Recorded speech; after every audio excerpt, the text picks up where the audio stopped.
सुप्रभात मित्रों। मैं आज आपको अपने चैनल के माध्यम से कुछ जानकारियां देना चाहता हूं।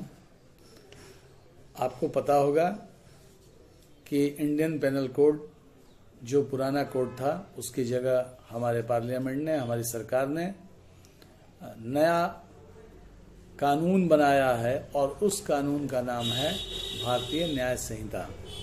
भारतीय न्याय संहिता में कुछ धाराएं जोड़ी गई हैं जो पहले इंडियन पेनल कोड में नहीं थी।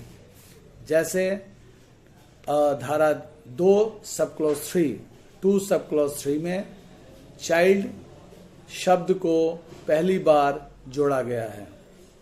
उसके बाद जो अन्य धारा है जो जोड़ा गया है वो धारा 2 सब क्लॉज 39 है, 2 सब क्लॉज 39 जिसमें वर्ड्स एंड एक्सप्रेशंस को डिफाइन किया गया है, और धारा 48 सेक्शन 48 ये हमारे भारतीय न्याय संहिता में एक नया धारा जोड़ा गया है और इसे abetment outside India for offence in India.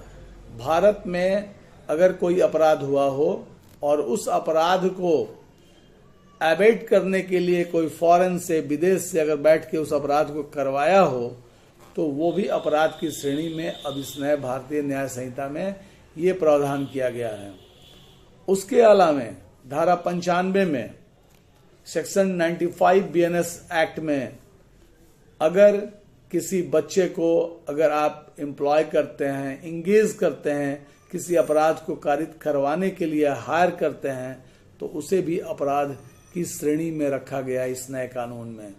इसके अलावा सबसे जो बड़ी बात है और अहम बात है वो है धारा 111 सेक्शन 111 भारतीय न्याय संहिता में ऑर्गेनाइज्ड क्राइम को, संगठित अपराध को पहली बार अपराध की श्रेणी में रखा गया है। और इसके अलावा मित्रों 112 जो धारा है सेक्शन 112 उसमें पेटी ऑर्गेनाइज्ड क्राइम को भी परिभाषित किया गया है और अपराध की श्रेणी में रखा गया है। सबसे महत्वपूर्ण बात यह है कि आतंकवादी गतिविधियां हमारे देश में शुरू से हमारे देश के अर्थव्यवस्था को, राजनीतिक व्यवस्था को प्रभावित करती रही हैं। हमारी शांति और एकता, अखंडता को के लिए एक आतंकवादी गतिविधियां चुनौती हैं। तो उस टेररिस्ट एक्ट को भी धारा 113 में, BNS की धारा 113 में 113 सेक्शन में जोड़ा गया है और अपराध की श्रेणी में रखा गया है। इसके अलावा मैं आपको यह भी बताना चाहता हूं कि अगर किसी लोक सेवक को, अगर किसी पदाधिकारी को अगर आप ये कह के आप करवाना चाहते हैं कि मैं आत्महत्या करूंगा अगर आप ये काम नहीं करेंगे, तो उसके लिए भी हमारे भारतीय न्याय संहिता में एक नई धारा जोड़ी गई है और वो धारा है 226 सेक्शन 226। इसके अलावा आप ये जानते हैं कि हमारे समाज में स्नैचिंग की भी घटनाएं होती रहती हैं। इंडियन पेनल कोड में स्नैचिंग एक ऑफेंस नहीं था, एक अलग से धारा इसमें जोड़ी गई है स्नैचिंग के लिए और वो धारा है 304। तो धारा 304 में स्नैचिंग को परिभाषित किया गया है।